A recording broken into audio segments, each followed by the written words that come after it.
ಇರೋ ಬರೋ ಗೇಮ್ಸ್ ಆ್ಯಕ್ಟಿವಿಟೀಸ್ನೆಲ್ಲ ಆಡಿ ನನಗಂತೂ ಸಿಕ್ಕಾಪಟ್ಟೆ ಸುಸ್ತಾಗಿ ಹೋಗಿತ್ತು. ಇನ್ನೇನು ಲಾಸ್ಟ್ಗೆ ಐಲ್ಯಾಂಡ್ ಹೋಗೋದು ಅಂತ ಬೋಟ್ ಹತ್ತದೆ. ಇವ್ರು ಕರ್ಕೊಂಡು ಹೋಗೋದು ರೀತಿನೇ ಭಾರಿ ಚಂದ ಇತ್ತು. ಪರ್ ಹೆಡ್ ₹200 ಎಂಟೈರ್ ಬೋಟ್ಗೆ 1500ನ ಚಾರ್ಜ್ ಮಾಡ್ತಾರೆ. ನೀವು DJ ಹಾಕ್ಕೊಂಡು ಫುಡ್ನ ತೊಗೊಂಡು ಹೋಗಿ ಸಿಕ್ಕಾಪಟ್ಟೆ ಎಂಜಾಯ್ ಮಾಡ್ಕೋಬೋದು. ಹೋಗಬೇಕಾದ್ರೆ ಲೋಟಸ್ ಪಾಯಿಂಟ್ ಇರುತ್ತೆ, ಹಾಗೆ ಐಲ್ಯಾಂಡ್ ಕೂಡ ಕರ್ಕೊಂಡು ಹೋಗ್ತಾರೆ. ಹಳೆ ಮನೆ, ಹಳೆ ರೀತಿ ಬಾವಿ, ಹಾಗೆ ಹಳೆ ಗೇಮ್ಸ್ನೆಲ್ಲ ನೀವು ಇಲ್ಲಿ ಆಟ ಆಡ್ಕೋಬೋದು.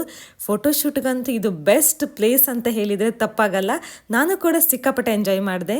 ನಾನಿವತ್ತು ಮರವಂತಲ್ಲಿರುವಂಥ ವಾಟರ್ ಸ್ಪೋರ್ಟ್ಸಿಗೆ ಬಂದಿದ್ದೀನಿ. ಆಲ್ಮೋಸ್ಟ್ ಎಲ್ಲ ಗೇಮ್ಸನ್ನು ಆಡಿದ್ದೀನಿ. ಕಯಾಕಿಂಗ್, ಬೋಟಿಂಗ್, ಹಾಗೆ ರೈಡಿಂಗ್ ಎಲ್ಲನೂ. ಎಕ್ಸ್ಪೀರಿಯನ್ಸ್ ಅಂತೂ ಸೂಪರ್ ಆಗಿತ್ತು. ನೀವು ಬನ್ನಿ, ನಿಮ್ಮ ಫ್ಯಾಮಿಲಿ, ಫ್ರೆಂಡ್ಸ್ ಹಾಗೆ ಎಲ್ಲರನ್ನೂ ಕರ್ಕೊಂಡು ಬನ್ನಿ. ಇಲ್ಲಿ ಇನ್ನೂ ಸ್ಪೆಷಲ್ ಅಂತಂದರೆ ಇಡೀ ಭಾರತದಲ್ಲೇ ಒಂದು ಕಡೆ ನದಿ, ಇನ್ನೊಂದು ಕಡೆ ಸಮುದ್ರ. ಇದ್ರ ಮಧ್ಯೆ ನೀವು ಆಟ ಆಡ್ತಿದ್ರೆ ಹೇಗಿರ್ಬೋದು ಎಕ್ಸ್ಪೀರಿಯನ್ಸ್ ಅಂತ ನೀವೇ ಬಂದು ಎಕ್ಸ್ಪೀರಿಯನ್ಸ್ ಮಾಡಿ.